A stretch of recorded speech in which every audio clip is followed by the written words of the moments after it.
it's amazing how people who otherwise might find it difficult to orient themselves in the world, to have some sense of somebodyness and go elsewhere, can be removed in community and find a place where they can find a voice, where they can be heard into speech.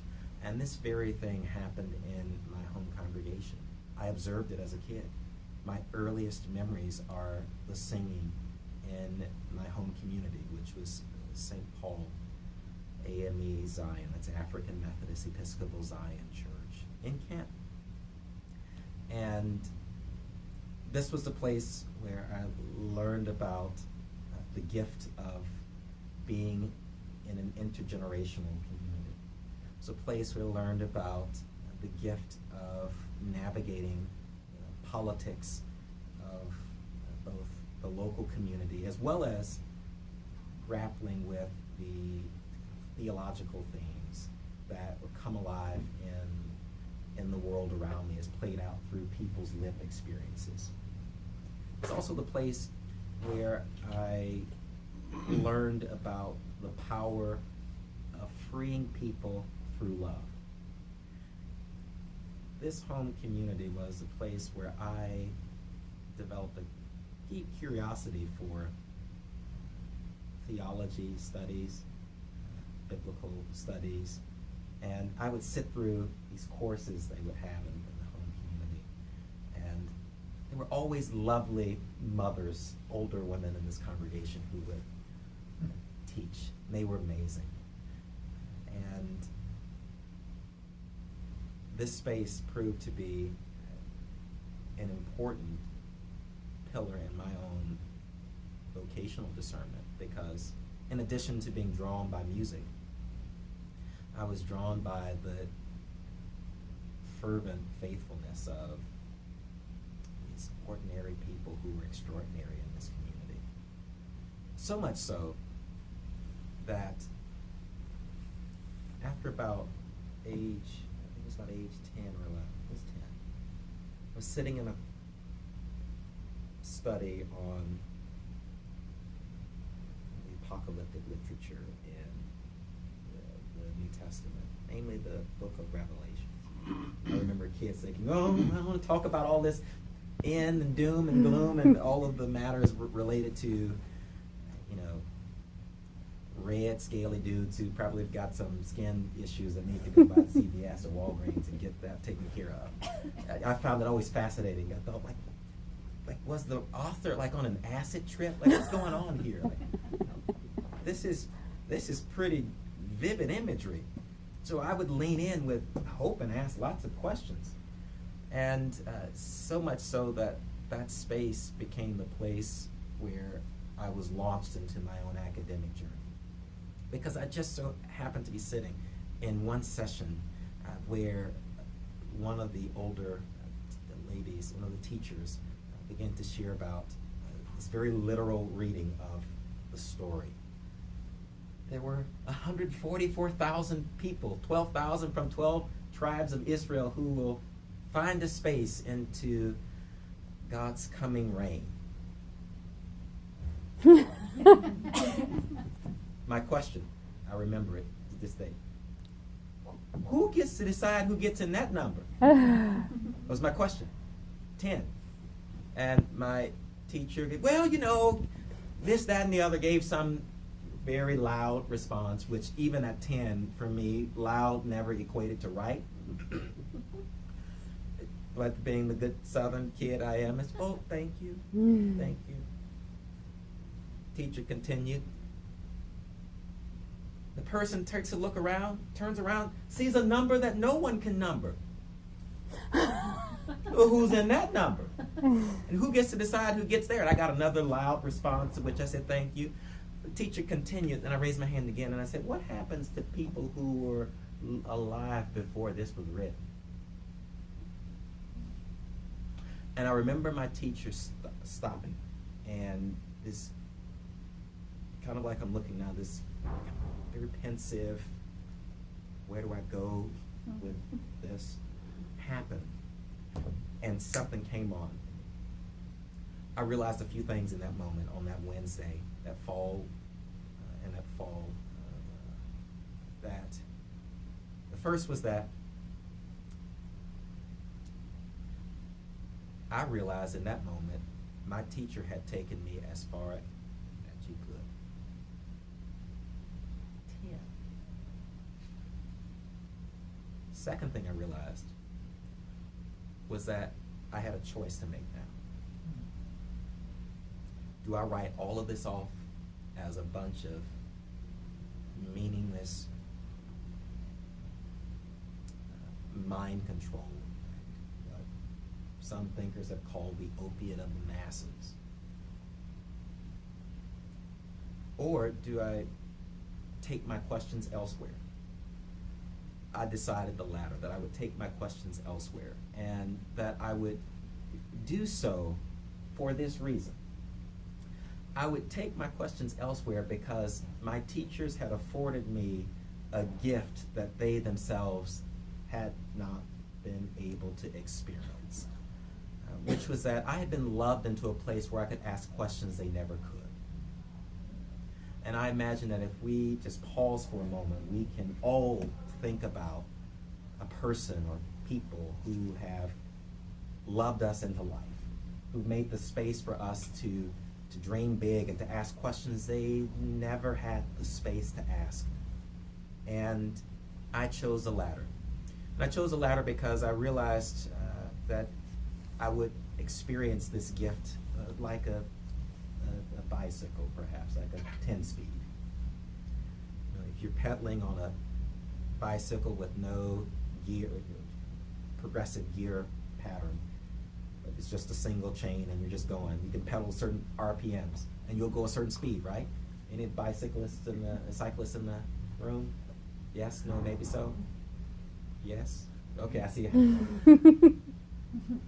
Well, you know, if you pedal the same RPM and you've got like a 12 speed, 10 speed, if you kick it up into gear 3, but you're pedaling the same RPMs, you go faster, right? Well, I realized that you can't have a gear 7 without a gear 1. And so it's for that reason I was grateful for the gift, the grounding that this community provided for me, and decided that it would be important to continue onward with questioning. Questioning because I thought my path would take me down a road of medicine. If there are any other students here, I imagine everybody here is like, I'm pre-med coming to Millsaps College. Everybody's pre-med. You get to be pre-med. You get to be pre-med. You get to be pre-med. Or pre-law. Yeah. And so I knew that I thought I knew I wanted to be a doctor, medical doctor, from age 5. And when asked why, the simple response was, well, because I just want to help folks. That's it. I just want to help folks. And did pretty good in my primary and secondary years of school.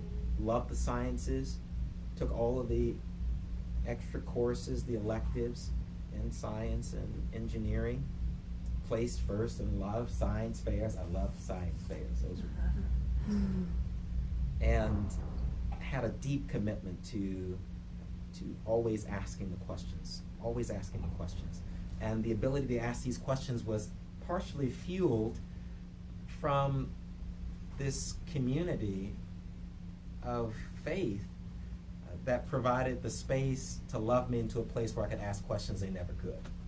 And I can tinker with ideas that otherwise they may consider heretical.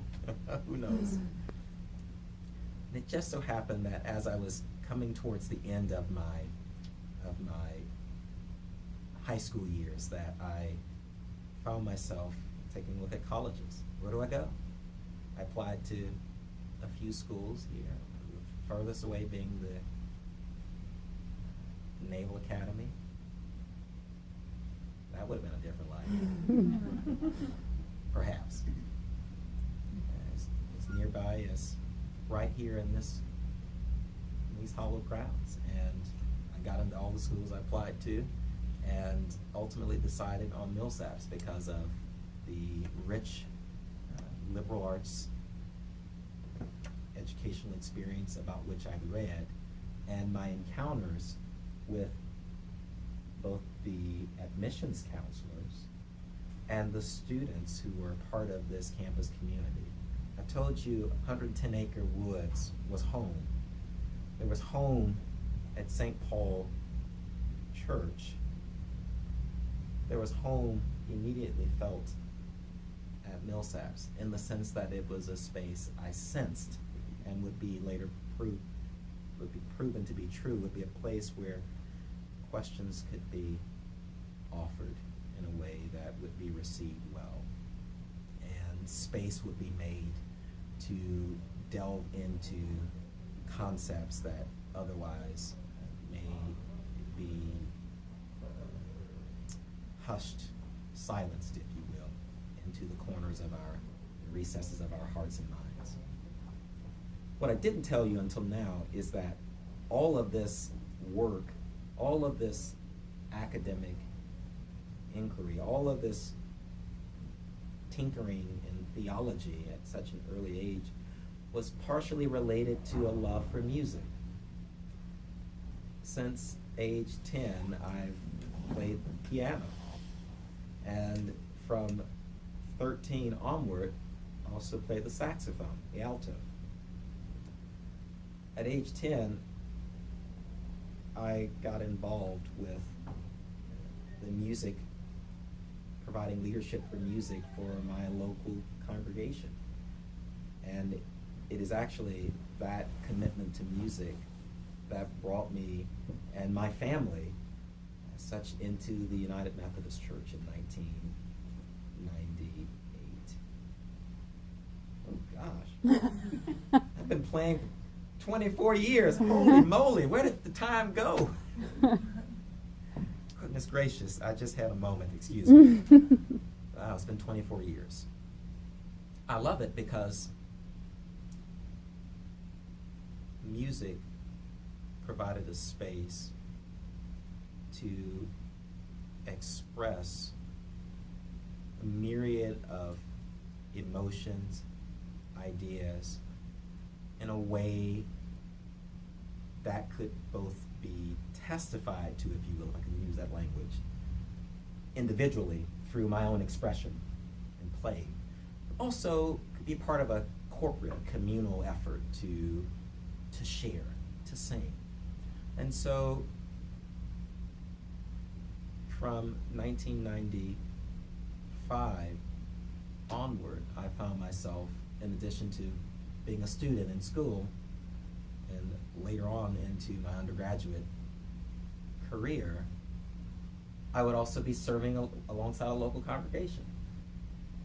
The first United Methodist community in which I served in Canton, it was amazing how I got there, because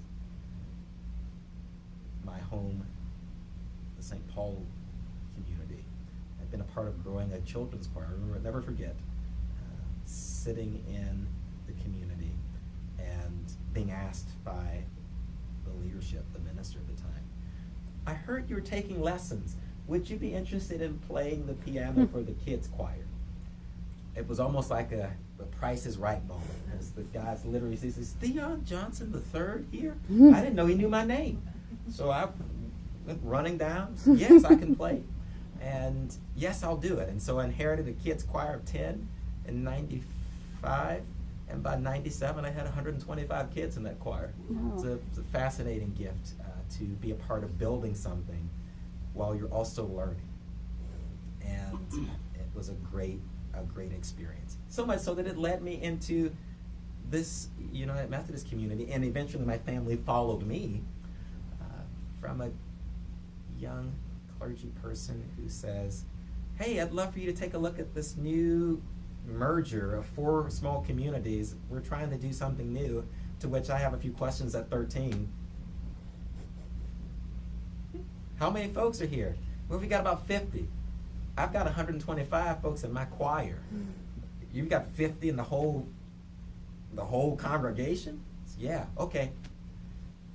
It just so happened that I would inherit this community, would serve alongside it during my time at Millsaps. And it would serve to be an important anchor as I sought to make sense of the deep questions that I long asked and had to take elsewhere, and then later being able to find myself asking them here, having them wrestled with, if you will, here, and ultimately walking away with more questions, which I found to be the great gift.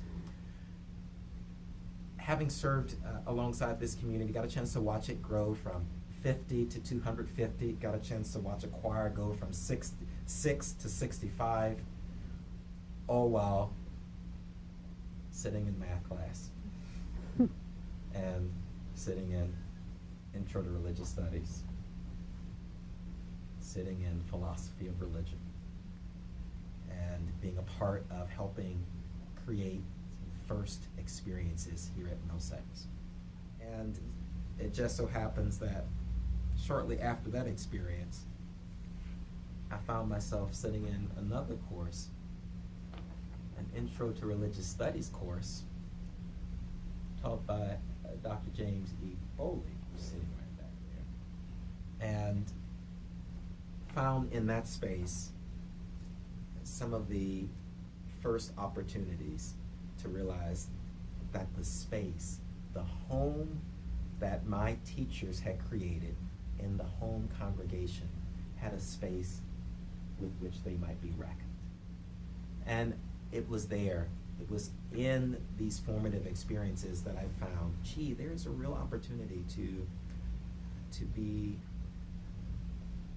open to putting my questions to test in a community of peers who would take them and run with them, as opposed to take them and go, don't ask that to anybody ever. Right? Our classrooms tend to be a bit, if they're like my classrooms were, my experiences were years ago, are very dynamic, and experiences for which I'm grateful. Fast forward, I found myself engaged in a lot of extracurricular activities that were important experiences for walking alongside and again making familiar that which might otherwise be unfamiliar. And these experiences were part of fueling not only my academic work, but also a part of the discernment that led me down a path of realizing that, gee, medicine's great, and they're absolutely amazing physicians, and physicians in training, I would hope. However, this isn't quite the path for me. That was a tough day. It was a tough day that summer, 2003, at Methodist Rehabilitation Clinic, where I was walking the stroke floor, talking with the chief anesthesiologist, and realized this isn't it. I also realized another thing on that day. I realized that I had a choice similar to the choice I had with my teachers at age 10. I had a choice to keep on down the path because Dr. Sarah was doing quite well, or at least I was making A's in my biology course. And chemistry was fantastic too. I had all A's in chemistry too, as well as organic chemistry with Dr. Pert. I was doing quite well along that track, and so I had a choice to make. Do I keep on this path and do it anyway because it's what I can do, or do I make myself open and available to exploring another path? And I chose the latter, and I'm glad, because I think far too often people confuse their eventual daytime job with lifetime call, and as such miss out on the great gifts that we alone can uniquely offer to the world. Little did I know that path would take me eventually towards ordained ministry. I imagined a path of potential service and educational leadership formation, which is my graduate work, or down a path of some lay service. And yet here I am, so many years later, having made a commitment to walk alongside peoples whose center of existence is on the margins, to ask questions that otherwise might be deemed heretical, to befriend folks who might be different from myself or have different experiences, to stretch and to grow and to serve and to be pressed and to be pulled. All of these experiences afforded an opportunity to realize that I've got a unique opportunity to make the best of this one life I've been given. And so how am I going to do the work of steering clear of the temptation to live into or to lean into a life of sterile virtues, useless timidity, and to make myself available, to be open to really following the path that was being carved, path that was being made available for me.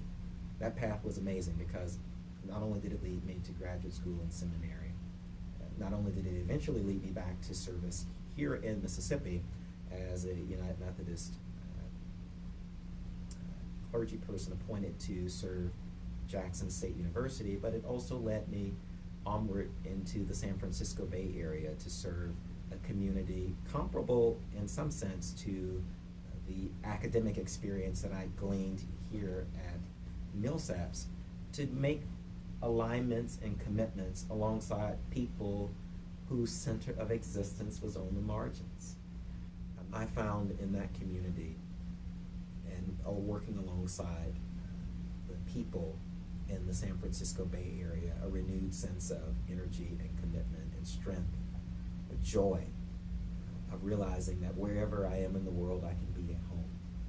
And I think that is the gift that really comes alive for me as I think about the experience at Millsaps. And so is that wherever people are in the world, wherever people are in their identities, we can really be at home if we would but have the space, if we would but dare to have the courage to sing our song, to tell our story, to be honest with ourselves, to accept who we are,